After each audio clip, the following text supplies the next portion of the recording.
طریقے سے شاید میرے خیال سے وہ جانا چاہیں گے، اور آئین کی بالادستی کے لیے ایک بڑا فیصلہ اسی کیس میں مجھے لگتا ہے کہ متوقع ہے۔ اب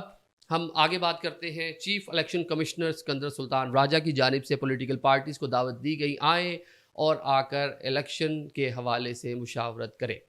تمام سیاسی جماعتوں نے چیف الیکشن کمشنر سے ملاقات کی۔ سب سے پہلے جو پولیٹیکل پارٹی ملاقات کے لیے پہنچی وہ پاکستان تحریک انصاف اور اس کے ساتھ JUI تھی۔ پاکستان تحریک انصاف سے بابر اعوان صاحب اور ان کے ساتھ سینیٹر علی ظفر، اور JUI سے غفور حیدری کی قیادت میں جو وفد تھا وہ آ کر ملا، جس کے بعد ہم نے دیکھا، ہم موجود تھے الیکشن کمیشن پاکستان میں، کہ کچھ ڈبے جو ہیں تہذیب، اسلام آباد کی سب سے بڑی ایک بیکری ہے، معروف بیکری ہے، اس کے کچھ ڈبے گئے جن میں بسکٹس تھے اور کچھ سینڈوچ تھے اور چائے پلا کر ان کو روانہ کر دیا گیا۔ اس سے اگلے روز ہم نے دیکھا کہ سابقہ حکمراں پارٹی پاکستان مسلم لیگ نون کی جو قیادت ہے وہ پہنچی ملاقات کے لیے۔ اس دن ذرا جمعے کا روز تھا اور ہمیں بھی کچھ جلدی تھی کہ معاملہ ذرا جلدی نمٹ جائے، لیکن ہم نے دیکھا کہ جیسے ہی تقریباً 11 بجے وفد پہنچا، جس میں رانا ثناء اللہ تھے، جن میں احسن اقبال تھے، اعظم نذیر تھے، عطا تارڑ تھے اور زاہد حامد تھے، 5 رکنی ڈیلیگیشن جب پہنچا تو بڑے بھاری بھرکم کچھ ٹفنز ڈبے جو ہیں اس میٹنگ ہال کے اندر پہنچے، جہاں پر چیف الیکشن کمشنر اور ساتھ ممبران الیکشن کمشنر موجود تھے۔ تو ہمیں تھوڑی سی ذرا کیوریوسٹی ہوئی کہ پتہ کریں کہ یار ان ڈبوں میں کیا گیا اندر۔ تو پتہ چلا جی یہ کھانا ہے۔ 11 بجے وفد آیا اور تقریباً 1 بجے تک وہ وہاں رکا رہا، تو ان کو لنچ جو ہے وہ آفر کیا گیا۔ جو سابقہ وفاقی وزراء اور سابقہ وفاقی کابینہ کے اراکین تھے، ان کو کھانا پرتکلف کھانا تھا، جس میں تکے کباب، ہانڈی اور مختلف قسم کا مینیو تھا۔ اسے اگلے روز ہم نے دیکھا پاکستان پیپلز پارٹی، وہ بھی کابینہ میں شامل تھے، بلکہ سابق وزیر اعلیٰ سندھ جو ہیں مراد علی شاہ، شیر رحمان، نیر بخاری چیئرمین سینیٹ بھی رہ چکے ہیں، کنڈی صاحب وہ آئے، ان کو بھی چائے بسکٹ پلائے گئے۔ آج ہم نے دیکھا کہ آج TLP آئی ہے، آج روٹی کے حوالے سے مشہور جو جماعت ہے کاف لیگ، اس کا ڈیلیگیشن آیا، لیکن ان کو بھی روٹی چھوٹی کوئی نہیں کھلائی گئی۔ تو یہ ہم نے بلکہ خصوصی طور پہ جو TLP کے لوگ تھے ان سے پوچھا کوئی حلوہ تھا کھانے کے بعد، کیا تھا آپ کو، کس طرح کی ضیافت دی گئی آپ کو، کیونکہ لنچ کے ٹائم پہ آپ لوگ یہاں پر آئے تھے۔ تو انہوں نے کیا بولا، یہ چھوٹا سا ایک ذرا آپ شارٹ سنیں۔ سر آپ سے ایک کوشچن تھا کہ لاسٹ ٹائم جب نون لیگ والے آئے تھے انہیں الیکشن کمیشن کی طرف سے کھانا کھلایا گیا تھا، تو آپ کی کیا خدمت کی گئی ہے الیکشن کمیشن کی طرف سے؟ الیکشن کمیشن نے ہماری اتنی خدمت کی ہے، کھانا کھلایا آپ کو؟ چلے انہوں نے خدمت اچھی کی، ہم کھانے والے نہیں ہیں۔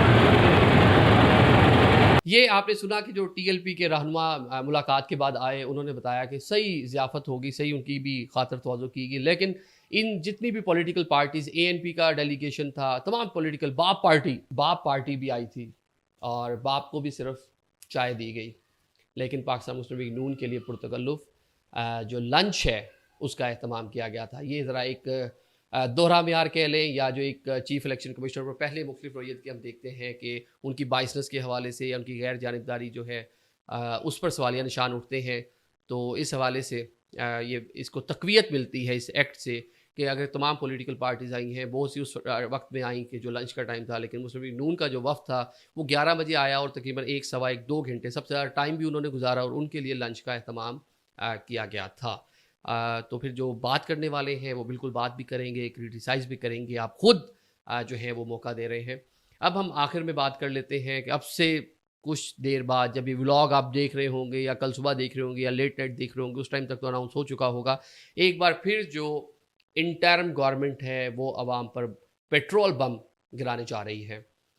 ملک میں احتجاج ہو رہے ہیں بجلی کے بلوں کو لے کر، لیکن وزیر خزانہ کی جانب سے بالکل 2 ٹوک الفاظ میں کہہ دیا گیا کہ گزشتہ حکومتوں کی جانب سے اس نوعیت کے ایگریمنٹ کیے گئے ہیں جن کو ہمیں اوبے کرنا پڑ رہا ہے، ہم کسی صورت بھی عوام کو ریلیف نہیں دے سکتے۔ یہ ایک لمحہ فکریہ ہے 25 کروڑ عوام کے لیے۔ 25 کروڑ عوام کو IMF کے رحم و کرم پر چھوڑ دیا گیا ہے۔ عوام مر رہے ہیں، 90 سال کا بزرگ، 10 سال کا بچہ، خواتین سڑکوں پر احتجاج کر رہے ہیں اور بے یار و مددگار ہیں، لوگوں کے پاس پیسے نہیں ہیں۔ کوئی بتا رہا ہے کہ میرے باپ نے میری فیس نہیں دی، باپ نے موٹر سائیکل بیچ دیا، بیٹی بتا رہی ہے میری بالیاں بیچ دیں صرف بجلی کے بل کے لیے۔ اور گورنمنٹ یا آئسکو نے یا جو تقسیم کار کمپنیاں ہیں انہوں نے کیا ریلیف دینے کی بات کی کہ آپ انسٹالمنٹ میں پیسے دے دیں، ہم آپ کے لیے کوئی مدد نہیں کر سکتے، کوئی ریلیف نہیں کر سکتے۔ جو وزیر خزانہ ہیں شمشاد اختر. آلدو ان کا یہ معاملہ نہیں ہے کہ ان ساری چیزوں کو دیکھیں, وہ الیکشن کروانے آئی ہے انٹرم گورنمنٹ, اس کا یہ ڈے ٹو ڈے افیئرز اس نے چلانے ہیں. اس کا یہ کام نہیں ہے کہ وہ غیر ملکی جو ادارے ہیں ان کے ساتھ مذاکرات کریں یا چیزوں کو آگے لے کے چلیں. ان کا فوکس الیکشن پر ہونا چاہیے تھا, لیکن مجبوراً ان کے ساری چیزیں کرنی پڑ رہی ہیں. شمشاد اختر صاحبہ نے برملا اظہار کیا کہ اس مشکل حالات میں مجھے ذمہ داری نہیں لینی چاہیے تھی, کیونکہ ہم مجبور ہیں, اس طرح کا ہم پر پریشر ہے انٹرنیشنل, ہم نے ادائیگیاں کرنی ہیں, ہمارے پاس پیسے نہیں ہیں تو ہم عوام کو ریلیف نہیں دے سکتے. عوام روئیں پٹیں جو مرضی کریں, بل تو دینا ہی پڑے گا, اور کچھ دیر بعد پیٹرول پمپ بھی ایک بار پھر سے عوام پر گرایا جائے گا. اب عوام کا کیا پرسان حال ہے, عوام کیا سوچ رہی ہے, عوام نے کیا کرنا ہے, سیاسی جماعتیں عوام کے دکھ اور درد میں شرکت کی جو ہے خواہش رکھتی ہیں.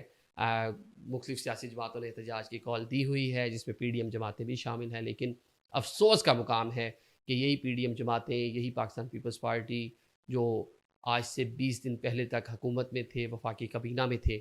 وہ عوام کو ماموں بنا رہے ہیں اور ان کے ساتھ احتجاج کی کال میں شامل ہو رہے ہیں. تو ان کا احتساب عوام کو ہی کرنا چاہیے کہ جب یہ آپ کے ساتھ آئیں تو عوام ان سے وہاں پوچھیں, ان کے گریبان پکڑیں, ان سے پوچھیں کہ آپ بتائیں, آپ حکومت میں تھے, آپ کابینہ میں تھے, آپ نے ہمارے لیے کیا کیا. انٹرم گورنمنٹ پہ سارا ملبہ نہیں ڈالیں, اور انٹرم گورنمنٹ کو بھی چاہیے کہ اگر کسی غیر آئینی طریقے سے مدت کو بڑھانے کی باتیں ہو رہی ہیں تو وہ اس کا حصہ نہ بنے, نہیں تو ڈیفینیٹلی ان پر ملبہ گرے گا, عوام ان کا گریبان بھی پکڑے گی, وہ بھی عوام کو جواب دہ ہوں گے. آپ آئے ہیں جس کام کے لیے, الیکشن کروائیں, اور الیکشن کروا کر جو نیا سیٹ اپ, نئی پولیٹیکل گورنمنٹ جو عوام جسے چاہے اس کو آنے دیں اور اس کو چلنے دیں. Thank you so much.